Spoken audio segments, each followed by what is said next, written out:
Thank you. All right, aloha, friends. Welcome to another episode of Game Time with the Goss, presented by GM Sports Media. Today, joined with my good buddy Chuck Licata with Big Daddy Media. Good to see you, Chuck. We called the game Richardson and Pierce volleyball Friday night, and you can catch the replay on YouTube on his site, Chuck Licata 2707 on YouTube. Pierce took it in straight sets over Richardson in 7-6A. Uh, you cover a lot of games, broadcasted a lot of games. Was that the loudest gym you've ever been to? Well, I'll tell you, if you count just the regular season games and non-playoff games, by far, absolutely. Kudos to Richardson, the Volleyball Booster Club, the fans, the community. They did a tremendous job. In fact, talking to Coach Nance, coach of Pierce, before the match, she said the same thing. She said, when you come in here, it's an entirely different atmosphere. She said, I'm surprised they don't win more home matches just because of the incredible atmosphere. So it's a factor. I mean, it's a factor in the opposing coach's mind. But yeah, absolutely amazing. Kudos, like I said, to everybody at Richardson High School and that community because they put on an incredible event. In fact, you and I literally were standing next to each other, just about as close as you can see us right now. And if we didn't have our headsets and earbuds, we wouldn't have heard each other. That's how loud it was. And we told people that, and it was like, really? Yeah, really. We would not have been able to hear each other if we didn't have headsets that night. That's how great of a crowd and great atmosphere it was. Oh yeah, yeah. We appreciate Richardson ISD and Eric Miracle and Jennifer Nance. It was an awesome event. Yeah, probably the loudest I've been to. Again, you mentioned playoff games. I can remember the probably one of the Byron Flower Mound playoff matches. Oh, Probably yeah. Northwest was maybe perhaps the Yeah. loudest. But yeah, I think Friday night really took the cake for loudest. So it's October 2nd now. It's last month of the regular season before we hit the postseason here, and state in Garland again. But what's kind of a couple big storylines here in the final month of the regular season? Well, I mean, you got to look at the fact that Plano West beat Flower Mound. So you've now got a three-way tie for first place in that district. Plano West, Plano East, Flower Mound. Of course, you got that rotation where Flower Mound beat Plano East, Plano East beat Plano West, and now Plano West has beaten Flower Mound. So you are in for an exciting, second half of district. And oh, by the way, Hebron and a couple other teams could surprise somebody. So that could really, throw a little bit of monkey in the mix. Statewide, there's a lot of people asking me, and Butch Hart, of course, I work with Butch, who does the TGCA polls. Do some work with him as well. The biggest question, I'll give you a quick test here. Biggest question about a team that has an incredible record here in the DFW area. Who do you think is being questioned? Not like, are they real? It's just, that's an amazing record. How are they doing it? Any thoughts, real quick? I mean, we probably have to be McKinney Boyd. There you go, McKinney Boyd. We get that question three times more than we get any other question. Is McKinney Boyd for real? Have they with just the one loss, are they really that good? Well, from what we've seen, and certainly you play the schedule in front of you, they're that good. By the way, I got a chance on the way over to check the Waxahachie record. Waxahachie Indians are 5-2 in district, just one game behind first place in district. So looking good on that one. I'm liking that. Yeah, District 11 is kind of tight there on the top. Yep. Yep. And of course, Lovejoy has become Lovejoy again. I mean, Natalie Puckett and Bethany Wu, who's their setter. I saw her before. I always see Lovejoy preseason. And Bethany told me last year, she's nervous coming in. This year, she's like, no, there's no nervousness. We got to go out. We got to perform. We got to be Lovejoy again. So, thrilled about that. And of course, Argyle continues to be number one in the TGCA poll. They are just incredible. Now, the Eagles have two matches this week, and then on Tuesday, the 10th of October, they go to Colleyville Heritage, and then they host Birdville that Friday on the 13th. So that is going to be an interesting week for Argyle. And kudos to Birdville. I was talking to Butch yesterday. He's like, we kind of I don't want to say overlooked, but, the fact is Birdville is in second place in that district. Colleyville Heritage has 2 losses, Birdville 1. So, they're going to get some state love this week. And, sometimes, as you give them the immediate jinx. You mention something about them, and but let's hope that doesn't happen. So if Birdville loses, you can blame me, blame me, and blame us for that. It's like when the announcers talk about the field goal kicker stats, and oh yeah, thanks one, but yeah, big wins last week. You mentioned Birdville over Colleyville Heritage in 4 sets. There was a couple in the private school ranks, but yeah, Argyle, we've seen multiple times. They had a very good non-district schedule, playing in some tough tournaments. Even went down to Orlando and finished in the top 4, or actually top a championship game against Flower Mound. Yep. And had a good test last Tuesday against Grapevine. They were about to get swept, losing 2 sets, and they pull off the reverse sweep.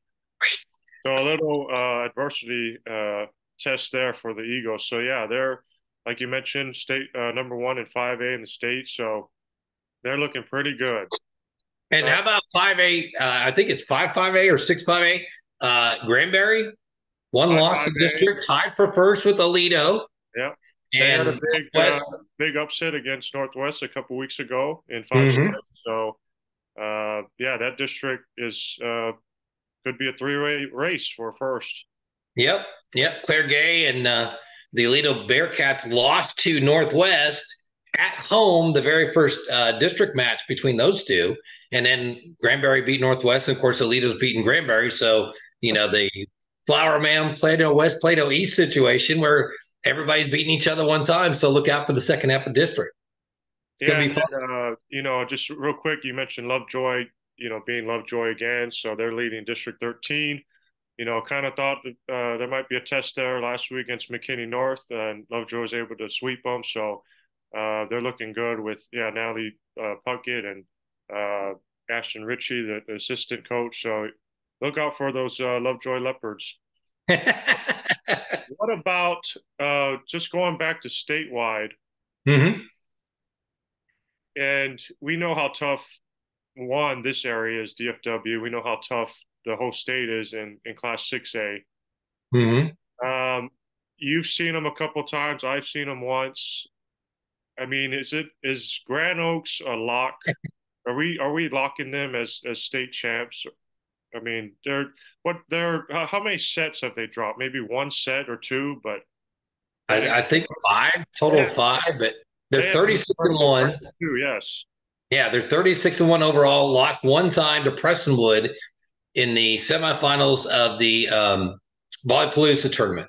That's it. That's the only time they've lost. Morgan Rogers and her crew. I mean, their last year's side ranch team with not just 1 power hitter, but 3, and they've got incredible middle and Jayla Augusta.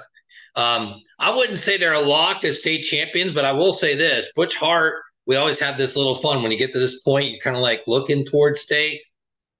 In 6A, Butch said this may be the first time in a long time since Lake Travis went undefeated and finished 50-0 in one state. It may be the first time I may say, or I would say, I'll take Grand Oaks and you get the field.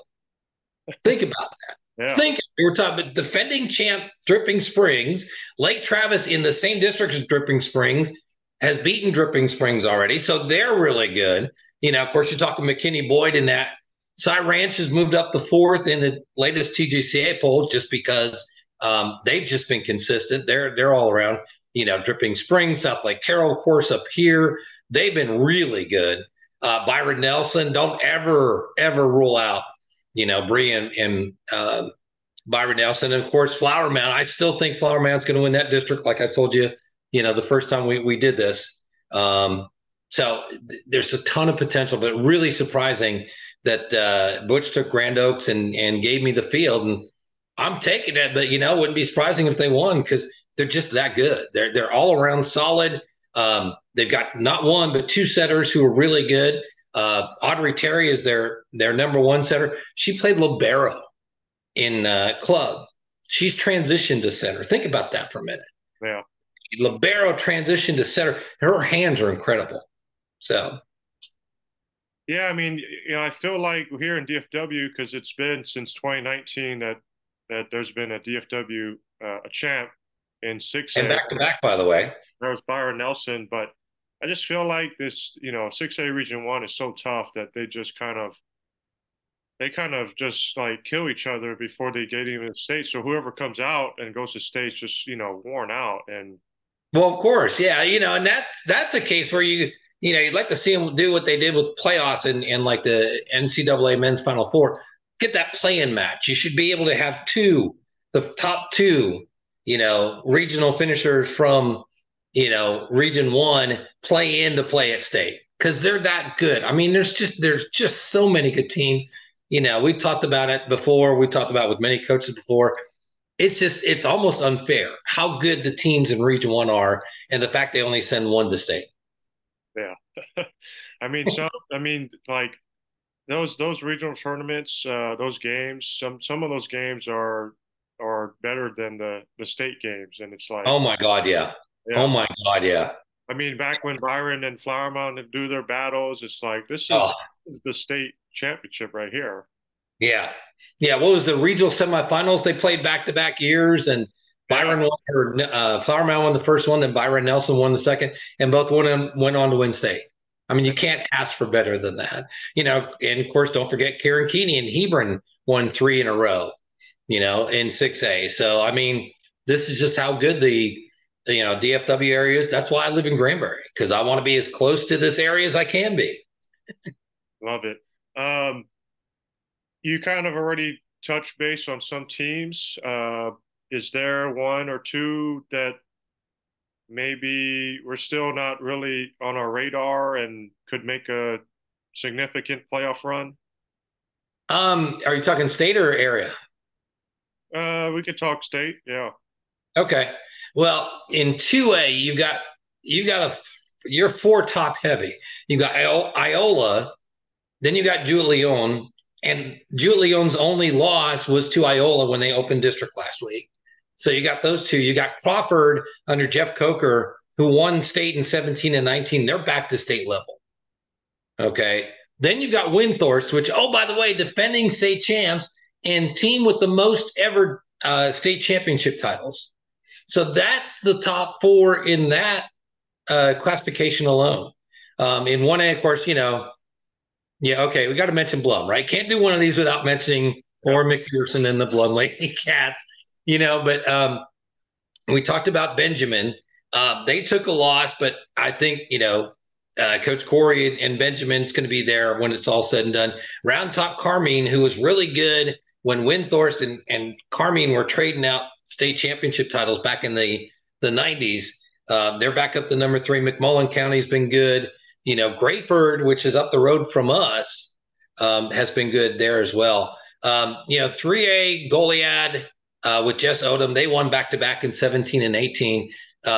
Jess Odom has them playing Tiger volleyball again. They're going to be really good. But that's really a good classification as well, because you got Fairfield, Columbus, Tatum, Grandview, and, oh, by the way, Bushland.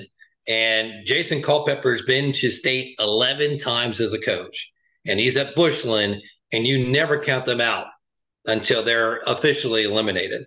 And then in 4A, Kenyon Randall, Heather Burns, defending state champs, one of the greatest logos for a high school, the Raiders logo. It looks like the old Oakland Raiders logo. It's pretty cool.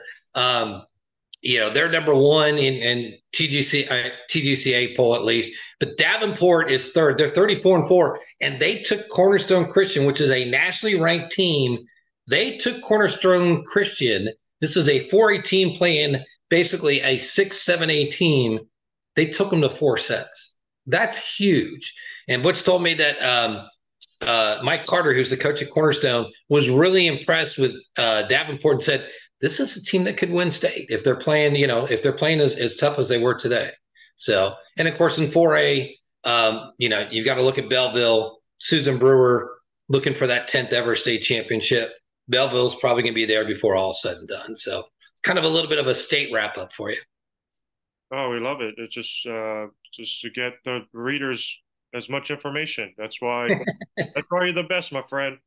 Well, thank you. I appreciate that. And your color broadcasts, the color analysis has been phenomenal. I appreciate you promoting the Richardson Yeah. match, and of course, did a great job on the broadcast as well. Just had one phrase that you kept saying that really annoyed the Richardson folks, but we're not going there. So, Just coming up, I don't know if you've got a chance to look at this week's schedules at all. I mean, is there any key matchups or big time marquee games that you might want to go to or at least looking at? actually, I'm kind of with you. I'm kind of recovering. I'm back at work today for the city of Granbury. So, and we're doing an interview with a veterinarian who's also a sculptor for the NFL Hall of Fame. He's done 26 head Oh yeah, sculptures. yeah. Yeah, The Star Telegram has done multiple right. stories on him, Yeah, but yes, yeah. incredible. Scott Myers. Yep, yep. Incredible guy. One of his favorite stories is a former Steeler. So we're going to have to lean on that because the Steelers suck this year. That's just all there is to it. But oh well, life goes on. Cowboys look tremendous, by the way. Kudos to the Cowboys, looking very good. So, Well, but I would have to bow to you. I will be watching for your scheduling coming out. I'm sure today, as far as matches to watch and go to. I know next week I'll be at Argyle and Colleyville Heritage for sure. yeah, I got it pulled up here, and I think I'm going to lean on Salt Lake at Byron Nelson tomorrow Oh, okay. because every time they play, it seems like they always go five. Of course, Yes. we love Bree out there with Byron, and so Mm-hmm. you mentioned Salt Lake. I mean, I think preseason, I think I had them finishing third in district. I mean, we know Mm-hmm. how tough 4-6A is, and Oh yeah. they are exceeding expectations right now, leading that district. Well, and we talked about the fact they beat Byron Nelson at home. Okay, not an incredible upset. I mean, not on paper it looks like an upset, but it was an incredible upset because we saw South Lake, in a couple of the pre at Northwest ISD, and then I saw them down at Volleypalooza. But the fact that they've remained consistent since then, and given Byron Nelson that loss, and let me tell you something, one of the coaches that you don't want to have a win against and get a second chance, Bree Growth over at Byron Nelson, man, she will find a way. So that's going to be a telltale sign. If Byron Nelson wins, okay, it evens out things and it's okay. If South Lake Carroll wins, boy, that's going to be a huge statement for the Dragons. And kudos to Leslie Jackson for doing such a great job. You've written about her. I've written about her for Texas Volleyball Insiders. It's an incredible program. And, Leslie, when she came in, said, this is a program that I think everybody needs to look up to. It was that way once. We're going to make it that way again. I think she's got it there. Yeah, a lot of returners from last season, so a very experienced bunch. Yeah, according to Max Preps, it's at Byron, so that even makes it a little Right. harder Mm-hmm. to try and get that season sweep. But yeah, I'm sure Byron Oh, yeah. and Bree are going to come out on fire, trying to avenge that loss. Keeping in DFW, I mean, Mm-hmm. uh, you I know, have a team for you, by the way, that I think has kind of flown under the radar that I finally got Butch to put on the TGCA or at least suggest is Prosper. Prosper Eagles have been done a tremendous job this year. They're 26-7 overall. They're playing up the Prosper level again. And they've kind of, I won't say flown under the radar, but you don't hear a lot of talk about the Eagles. And I think they're just as good, as they've been the last couple of years. So, they're in contention as well. yeah, and that's another good district race with Prosper, McKinney Boyd, even Allen in the mix. Yeah, it'll be Mm-hmm. interesting come playoff time. I mean, Prosper has that experience. They went to the regional final last season. McKinney Boyd, I mean, very good record, very good team, but just maybe not as much playoff experience. So we'll see how that turns out. Right. Um, Right. And Frisco Wakeland in 5A, got to give some love to them. We always talk about Lovejoy. Of course, we're going to talk about Lovejoy. Argyle, Colleyville Heritage, Birdville, Frisco Wakeland, tremendous team. Again, I don't want to say they're flown under the radar because they're number 4 in TGCA. And I know Texas Volleyball Insiders has them ranked as well, but you don't hear the press about them, but they're solid. They're consistent. They're 22-6. They played really well in their preseason tournaments and served notice, no pun intended, but served notice that they're going to be around come playoff time. So it's going to be fun to see where Wakeland goes as well. Yeah, I could very well see that a Lovejoy matchup with Wakeland. That would be fun. Mm-hmm. Liberty in District 10, 5A, they're leading their district. So yeah, there's a lot of great teams. Tomorrow again, maybe Mansfield DeSoto again. That's a very good district race in 11-6A. Um, Burleson Centennial, sort of, they're leading their district, but a team that finished sixth in district last season, and I think I picked them fifth, and they're undefeated in district, so proves how much I know. Have they sent their thank you note yet, or are they waiting until the? Yeah, I think they're waiting until after season. They got a good test with Midlothian Heritage, so that might be Yep. a good one. Uh, LD Bell against Pasco. LD Bell is sort of under the radar too. They're third in district, 5-2 in district 3-6A. Mm-hmm. Had a big upset with Chisholm Trail over Boswell in 5 on Friday, and so that put Chisholm and Boswell tied at 6-1. So yeah, there's going to be a lot of good games, and obviously going down the race here for playoff seeding and Oh yeah. district titles. But yeah, I think we're going to lean on Byron and Salt Lake tomorrow. Yeah, I mean, big revenge match. That's going to determine a lot as far as the pecking order in that district. And again, you've got the revenge factor going on as well. Bree doesn't like to lose 2 matches to anybody, let alone 2 in the same season. So, and Leslie's going to have South Lake Carroll ready to go. So that should be and speaking of great atmospheres, that should be a great atmosphere as well over at Byron Nelson High School and Trophy Club. And Trophy Club. That's right. That's why they call it Justin Northwest and Trophy Club.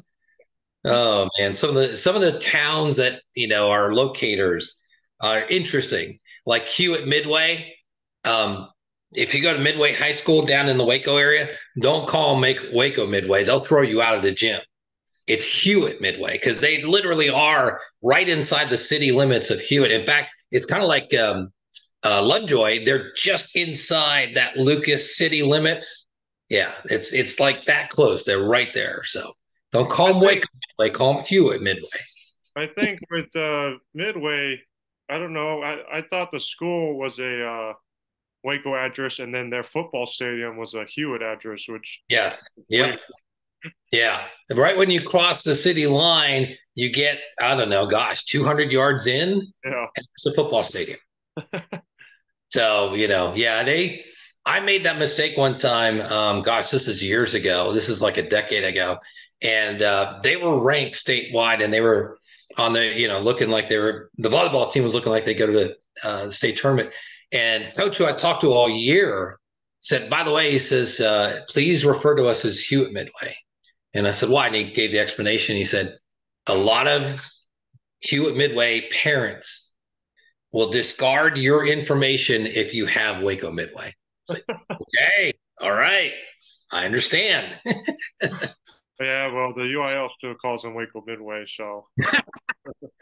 Well, you're asking the UIL, we won't go there. We won't go there. Awesome. Oh, my goodness. Awesome. Hey, let me ask you this real quick. What about you? Do you see any teams under the radar that, maybe deserve a little bit more pub than they've been getting? I love the interviewer sometimes when I'm being interviewed. So, yeah. Well, it's you kind of we there's so many good teams, and yes, there are. unfortunately, they just don't have. They have talent, but they just maybe don't have the resources as some of these other schools do. But Right. They put up they have good kids, good records. But I mean, the Fort Worth ISD, Dallas ISD, we kind of tend to kind of put them under the radar. There's Hmm. lots of football too. But I mean, those schools play hard. Dallas Wilson in District 11-5A, they're undefeated in District, and Hmm. in 6-5A, you have Everman. Everman leads their district, but I believe Arlington Heights is second. That's a team that won a playoff game last season and by Oh, there you go. Razo. So, and then normally the Dow schools in 5A, they tend to get a playoff win. Um, and then unfortunately in the second round they'll have to face these Frisco schools or Lovejoy, so it makes it a little tough. But yeah, great records. Just unfortunately, we kind of overlooked them at times. Right. And kudos to Walnut Grove. We talked about them after the match Friday night, and a new program, but they certainly made their mark early, and they seem to be settling in and being consistent. So kudos to them as well. Yeah, Autumn Lloyd, obviously your first year there, coming from can't really remember Canton. Hmm. Spent the last 3 years in Canton, going to the regional tournament with them. So doing a good job with Walnut Grove. And Danielle Whitmire, who's just a sophomore. I don't know if you know the name, but you should. She's a triple double threat. Yes. Six Yep. 6'2" style setter, big kid. Her sister Maddie was a star setter at Prosper High and went on to I UConn. remember Maddie. Yeah, so Hmm. triple double queen. As I say, I love those triple doubles, man. Well, you get that sports terminology that seeps into volleyball. A real quick story. When I started KMAX Sports, which was the origination of what's now Big Daddy Media and the broadcast, I covered Liberty Hill. And Gretchen Peterson, who was on the state teams of 95, 96, Round Top Carmine that won state, she was a legendary player over time. She was the head coach of Liberty Hill. And, we talked about, we did the broadcast every district match, every playoff. Anyway, so I'm talking to her one time and I said, this is probably back 2018. I said, no, I'm sorry, this is 2018. Come on, we go. This is like 2012, 2013. I was up here. Anyway, so, and, we're talking about volleyball and pushing out volleyball. And you and I both got compliments from Eric Miracle and a lot of the folks on social media, which was great. We're happy to promote girls sports, girls athletics, volleyball for sure. Yeah. And she said, it just really frustrates me that volleyball is so good, but yet we always, we're the redheaded stepchild to football.